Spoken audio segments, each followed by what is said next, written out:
Bonjour à tous et bienvenue dans ce nouveau Trading Analyse. Nous allons voir ce qu'il s'est passé cette semaine sur les marchés boursiers. Nous allons voir également ce qui s'est passé sur la crypto-monnaie. Et puis, je vous propose de démarrer tout de suite. Mais avant ça, n'oubliez pas le petit pouce, ça fait toujours plaisir et de vous abonner à la chaîne YouTube. Et moi je vous dis, c'est parti.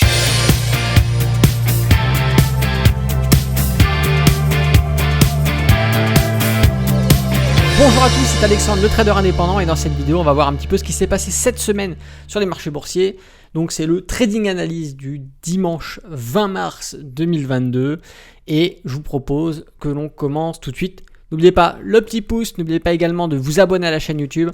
Ça permet de faire connaître cette vidéo, de faire péter les scores de la chaîne YouTube. Et puis moi, ça m'encourage, ça me donne vraiment envie de vous faire beaucoup plus de contenu. Alors, on va commencer par le CAC 40.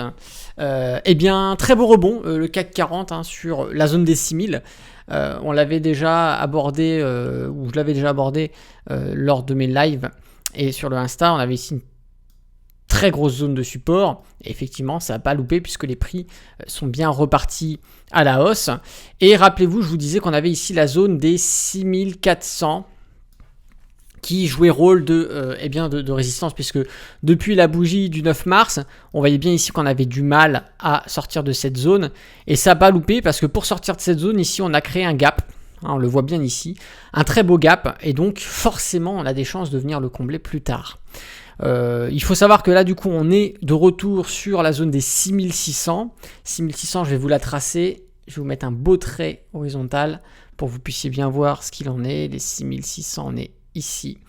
Et 6600, regardez tout simplement, zone de résistance, support, zone de travail, support, le breakout, et là on revient en tant que support sur ces niveaux-là. D'ailleurs, on le voit bien, puisqu'on va avoir, sur les mèches ici, et bien sur la bougie du 16 mars, on va avoir une très belle mèche de rejet, d'accord ?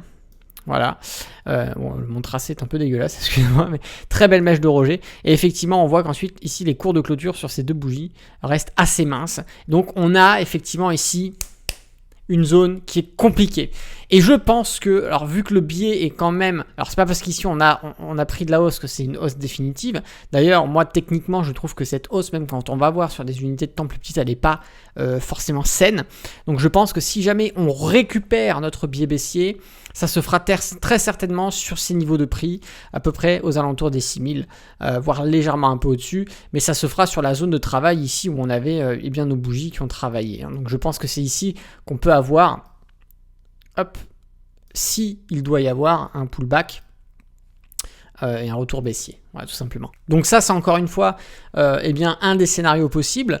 Il faut le garder en tête, en tout cas, et voilà. Donc je pense qu'il est intéressant de surveiller la zone des 6600, puisque, voilà, si jamais, rappelez-vous, moi j'ai shorté le marché en swing trading sur le DAX et sur le Dow Jones.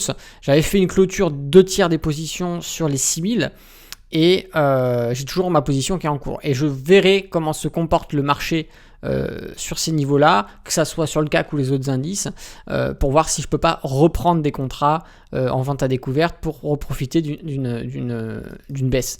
Donc on va partir sur le DAX qui a à peu près la même configuration. On a eu un très beau rebond sur la zone des 13 000. 13 000 ici.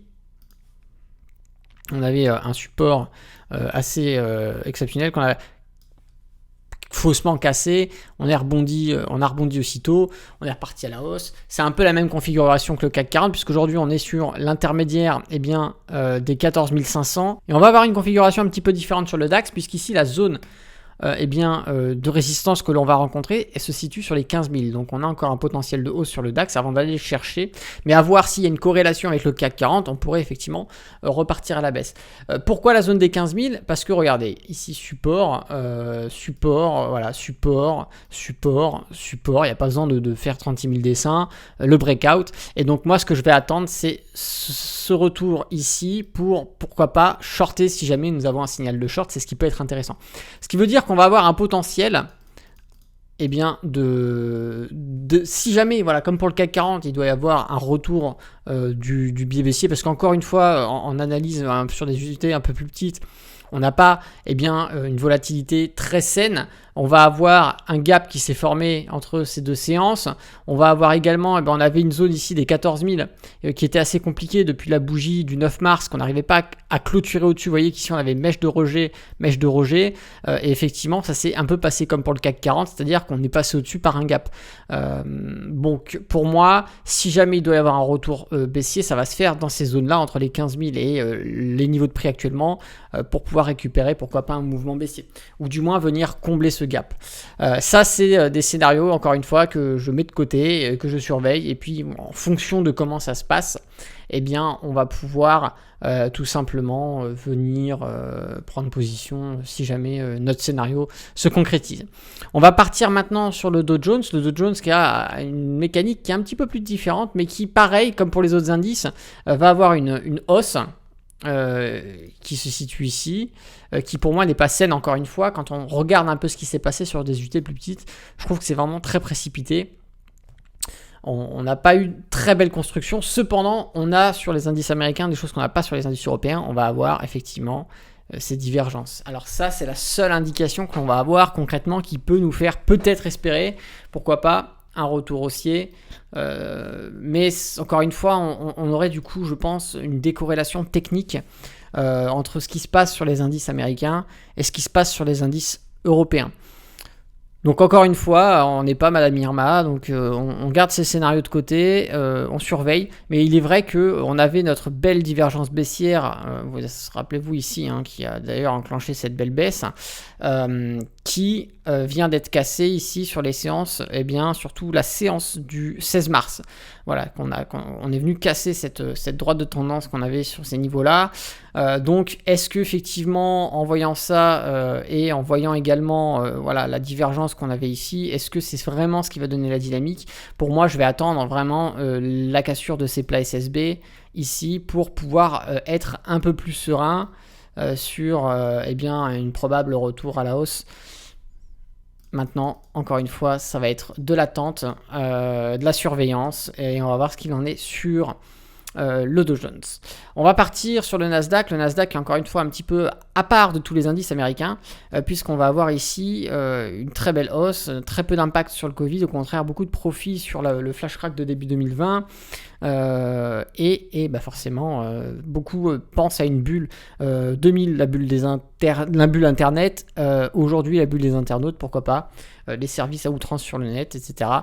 C'est une possibilité, mais encore une fois, une configuration technique, comme je vous disais, qu'on retrouvera sur les indices américain, qui est cette fameuse divergence haussière, avec là on avait la droite de tendance et on a la cassure ici sur les niveaux du 15 mars, voilà la séance du 15 mars, donc c'est cette petite bougie, surtout l'ouverture ici qu'on a sur la séance d'après du 16 mars. Alors pourquoi pas, mais encore une fois moi j'attendrai bien évidemment la cassure du plat SSB ici pour se rassurer, pourquoi pas, avant de reprendre une hausse. C'est un scénario, encore une fois. Donc là, vous l'aurez compris qu'effectivement, il y a peut-être un potentiel pour venir se remettre en position. Et je pense que s'il doit se passer quelque chose, c'est actuellement sur les niveaux sur lesquels on est. Alors pour moi, je vais prendre l'intermédiaire des 14 500 que l'on a ici, qui va jouer rôle effectivement de support, d'accord, zone de travail.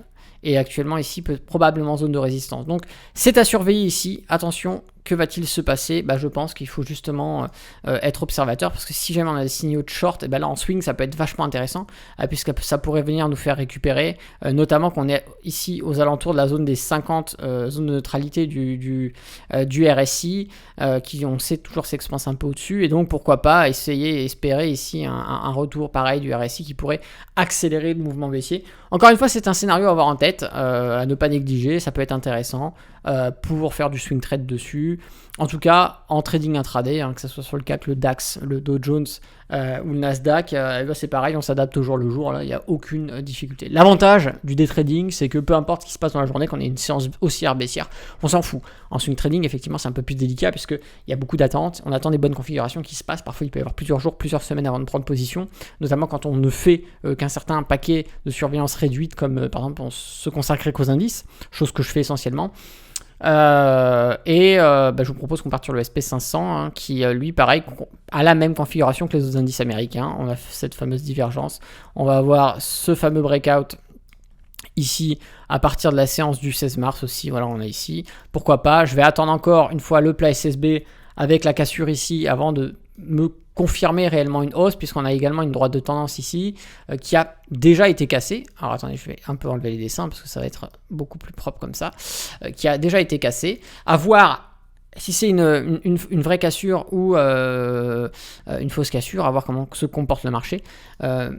Mais pour moi, voilà, je pense que si jamais il doit se passer quelque chose, eh bien c'est sur ces niveaux, puisqu'on va avoir sur la zone des 4500, voilà, j'arrive bien à la tracer, voilà, 4500, on va avoir exactement ici résistance, d'accord, support, zone de travail, et là, pourquoi pas revenir en tant que résistance, surtout qu'on a pratiquement une superposition avec le plat SSB et cette fameuse résistance. Alors si jamais on doit repartir sur un biais baissier, je pense que comme pour ce que je vous ai indiqué sur tous les indices précédents, et bien ici ce sera certainement la zone où il faudra surveiller, voir si on n'a pas un signal pour pouvoir reprendre un mouvement baissier si jamais on reprend une continuité.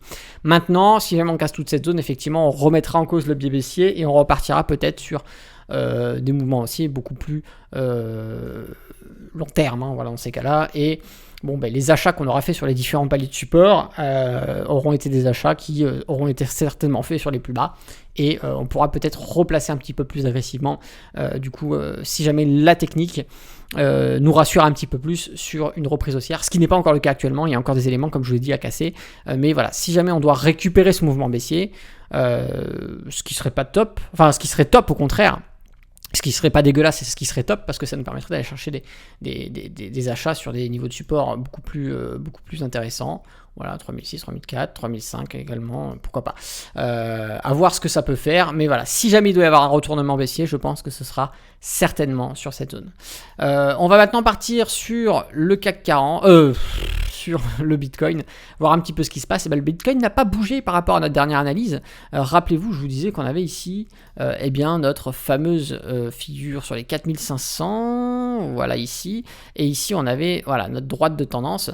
Et bien simplement, on prolonge le mouvement, puisque regardez ce qui se passe, hein, on revient, et là les taux se resserrent. On a également la même configuration sur le RSI, chose assez intéressante, ça arrive de temps en temps. Alors pourquoi pas, voilà. Et maintenant, est-ce qu'on va partir à la hausse, partir à la baisse? Encore une fois, ça va être de l'observation et de la réactivité. Puisque effectivement, une cassure... Alors pour moi, pareil, pour moi, techniquement, il n'y a pas de hausse pour l'instant. Pour moi, on est plutôt même sur un biais baissier.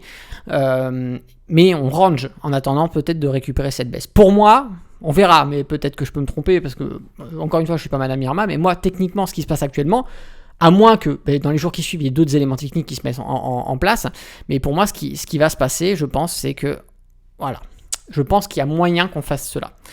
À voir par la suite, si jamais on consolide, on sort et on consolide vraiment au-dessus du nuage ici, et qu'on en fait de ce plat SSB un vrai support, et que techniquement, même sur des unités un peu plus petites, on solidifie, ben alors effectivement, dans ces cas-là, on repartira haussier et on sera beaucoup plus acheteur sur le Bitcoin. Mais pour l'instant, techniquement, ce scénario ici n'est clairement pas dessiné, et actuellement, ce qui va primer, c'est plutôt celui-là. Voilà. Donc forcément, on va se faire du flouze ici, vente à découverte, pour ceux qui font l'investissement, ceux qui font l'investissement de terme, des nouveaux achats sur des zones de support, notamment la zone que l'on va avoir ici qui va être intéressante, pourquoi pas, et voir si, pourquoi pas, on peut aller chercher des niveaux beaucoup plus bas. Rappelez-vous, il y avait des configurations, il y avait des zones d'objectifs que je vous avais déjà exposé dans d'autres vidéos, mais là, c'est pas le but. C'était juste de vous présenter un petit peu ce qui s'est passé, que ce soit sur les marchés boursiers, les marchés crypto. Voilà, c'est... comme les dernières trading analyses en ce moment, vu la configuration du marché, il n'y a pas énormément d'achats à réaliser. Il va y avoir sur des penny stocks, par exemple, des opportunités, mais les mouvements sont très à risque. Donc je ne vous les présente pas parce que je ne veux pas que vous fassiez de bêtises, même si vous êtes responsable de vos propres investissements. Mais voilà, je veux vraiment vous présenter des opportunités qui ont des configurations techniques assez sûres, avec des attentes et des zones d'objectifs et de signaux d'achat ou de vente qui sont vraiment à surveiller et qui offrent des grosses probabilités. Je ne veux pas vous présenter des choses un peu bancales. Donc il y a effectivement des opportunités que j'ai trouvées sur des penny stocks, mais je ne vous les présente pas parce qu'elles sont assez risqué quand même. Donc on se contente pour le moment de faire de l'analyse sur eh bien, les indices et le Bitcoin. Je trouve qu'il y a déjà pas mal de choses à dire sur ça. On verra, peut-être que dimanche prochain, je vous représenterai des opportunités sur les actions. En tout cas, ça me fait extrêmement plaisir de faire cette émission avec vous. Je suis content de vous retrouver tous les dimanches. Ça me fait plaisir. Je vois qu'il y a pas mal d'habitués. Donc, lâchez un petit commentaire, ça fait toujours plaisir. Et puis, mettez un petit pouce pour me remercier de réaliser cette émission tous les dimanches. Et puis, si vous n'êtes pas abonné à la chaîne YouTube, abonnez-vous en activant la cloche. C'est très important, comme ça, vous recevez les notifications. En tout cas, je vous remercie d'avoir regardé cette vidéo jusqu'au bout. Je vous souhaite une très bonne semaine de trading. D'ici là, tradez bien sur les marchés financiers. À bientôt. Ciao!